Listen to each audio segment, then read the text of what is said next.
اللہ تعالیٰ نے فرمایا سورہ رعد میں ان اللہ لا یغیر ما بقوم حتی یغیروا ما بانفسہم، کسی قوم کی حالت اللہ نہیں بدلتا جب تک کہ وہ اپنے اندر اپنے نفس کی حالت کو نہیں بدلیں گے۔ پہلے اندر اپنے آپ کو بدلو، پہلے حلال پر اکتفا کرو، حرام سے اجتناب کرو، گھروں میں شرعی پردہ نافذ کرو، شرعی پردہ، یہ رواجی پردہ نہیں، شرعی پردہ۔ پوچھئے علماء سے کس کس سے پردہ ہے، کس کس کے سامنے عورت آ سکتی ہے بغیر حجاب کے، کون ہے محرم، پوچھئے، اور چیزیں بھی پوچھتے یہ بھی پوچھئے نا ان سے، پھر اس پر عمل کیجئے۔ اگر آپ اپنے گھر کے اندر پردہ نافذ نہیں کرتے اور شکوہ کرتے جی بڑی عریانی دنیا میں پھیل رہی ہے، تو آپ کو شکوہ کرنے کا حق نہیں۔ عریانی ہے، بے حجابی ہے، بے پردگی ہے، فحاشی ہے، پھیل رہی ہے، کیوں؟ ہم نے خود اپنے گھروں سے پردہ نکال دیا۔ جس کے بعد 2 پیسے آ گئے، سب سے پہلا کام یہ کیا کہ برقع اتار دیا۔ معلوم ہوا کہ یہ تو غربت کی علامت تھی، یہ تو گویا کہ دقیانوسیت کی علامت تھی۔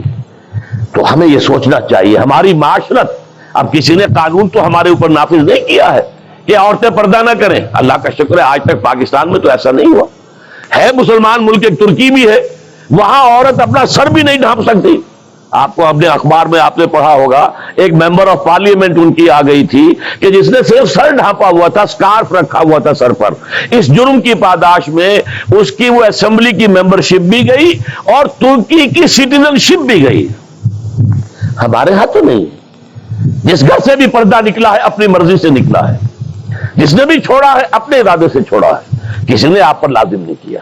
تو پہلا کام دیکھیے اصلاح معاشرہ کا، پہلے اپنے آپ کو بدلو، اپنے آپ کو ٹھیک کرو، اپنے کردار کو، اور دونوں اعتبارات سے اپنی معاش اور معاشرت، معاش آپ کی جو بھی کمائی ہے جس پر آپ کا گزارا ہے اس میں کوئی حرام کی آمیزش نہ ہو، معاشرت جو رہن سہن ہے، باقی ظاہر بات ہے چور کا ہاتھ تو آپ نہیں کاٹ سکتے، وہ تو جب تک قانون نہ بنے اور وہ نظام نہ بدلے، زانی کو آپ سنسار نہیں کر سکتے جب تک کہ شریعت کا قانون جو ہے اس کی بالادستی نہ ہو جائے، وہ آپ نہیں کر سکتے، سود آپ ختم نہیں کر سکتے جب تک کہ وہ نظام حکومت ختم نہ کرے، ورنہ تو ہر ایک جو ہے پورے ہمارے نظام کا جو ہے تانا بانا سود پر ہے۔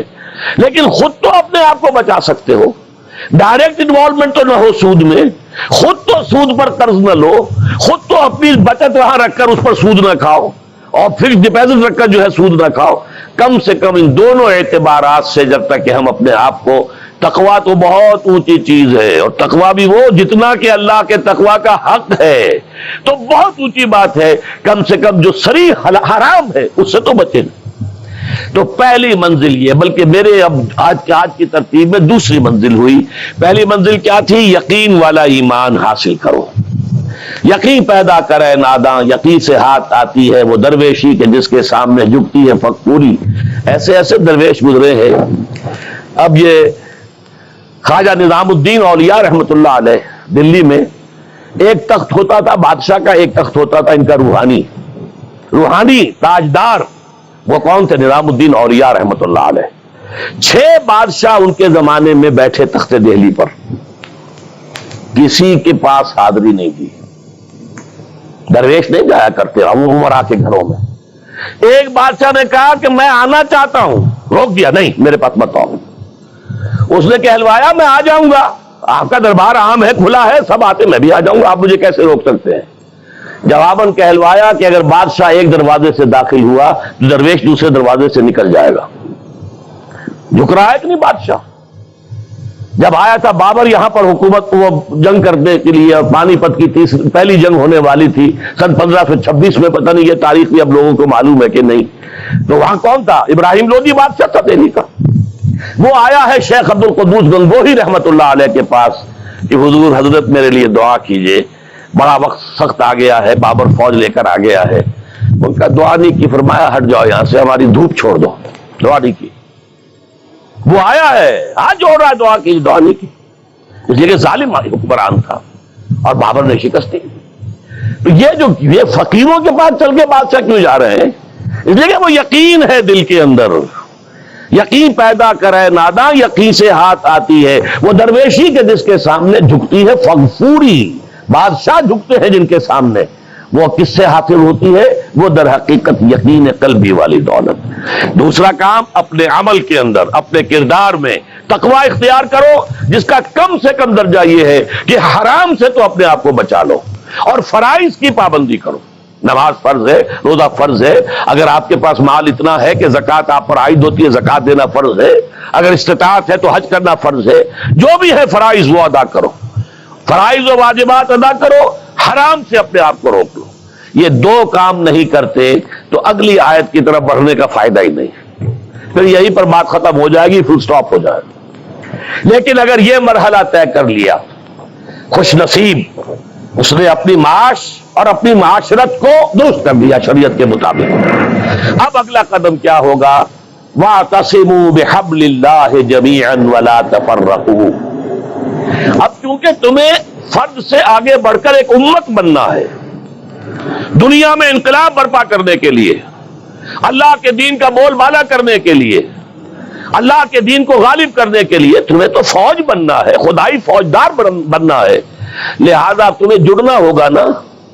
تمہیں جوڑنے والی شے کون سی ہوگی؟ میں نے کہا تھا نا، فصیل کی مضبوطی کا دار و مدار دو چیزوں پر ہے، اینٹیں پکی ہو، افراد جو ہیں ان میں تقوی آ گیا، فرما برداری آ گئی، اینٹ پکی ہو گئی دینی اعتبار سے. اب ان کو جوڑنے والی شے کیا ہے؟ فرمایا اور سب مل جل کر اللہ کی رسی کو مضبوطی سے تھام لو اور تفرقوں میں مبتلا نہ ہو. وَاعْتَصِمُوا بِحَبْلِ اللَّهِ، حبل اللہ اللہ کی رسی، مل جل کر جمیعاً. وَاعْتَصِمُوا بِحَبْلِ اللَّهِ جَمِيعًا وَلَا تَفَرَّقُوا، تفرقے میں مبتلا نہ ہو. تفرقہ ہوگا تمہاری قوت ختم ہو جائے گی. Divided you fall, United you stand. اگر تم مضبوط ہو اور مجتمع ہو، بنیاد مرصوص ہو، تو تمہیں کوئی شکست نہیں دے سکتا. اگر تمہارے دل پھٹے ہوئے ہو، تمہارے اندر رکھنے ہو، تو تمہارے اندر سے غدار نکل آئیں گے. جیسے کہ آپ کو معلوم ہے کہ انگریز جو آیا ہے ہندوستان میں، بنگال میں غداری ہوئی، میر جعفر نے غداری کی، اس لیے بنگال میں پلاسی کی جنگ میں فتح ہوئی لارڈ کلائیو کو. دکن میں ہمارا آخری تیر جسے کہا اقبال نے، ترکشے مارا خدنگے آخری، ٹیپو سلطان آخری چٹان تھی ہندوستان کے اندر، اور وہ بھی ایک غدار کی وجہ سے. جعفر از بنگال و صادق از دکن، ننگے آدم ننگے دی ننگے وطن. تھے کون؟ مسلمان تھے. لیکن یہ کہ اگر آپس میں تفرقہ ہے، آپ کے تفرقے کو دشمن استعمال کرے گا، آپ کو آپس میں ٹکرائے گا، ایک کے مقابلے میں دوسرے کی مدد کرے گا، کبھی دوسرے کے مقابلے میں آپ کی مدد کرے گا، تاکہ آپس میں ٹکرا کر ختم ہو جاؤ. لہذا اتحاد، اب کیونکہ یہاں پہ اتحاد لکھا ہوا ہے تو اسی حوالے سے سمجھیے کہ وَاعْتَصِمُوا بِحَبْلِ اللَّهِ، جو اتفاق کیسے آئے گا؟ اللہ کی رسی کو مضبوطی سے تھامو.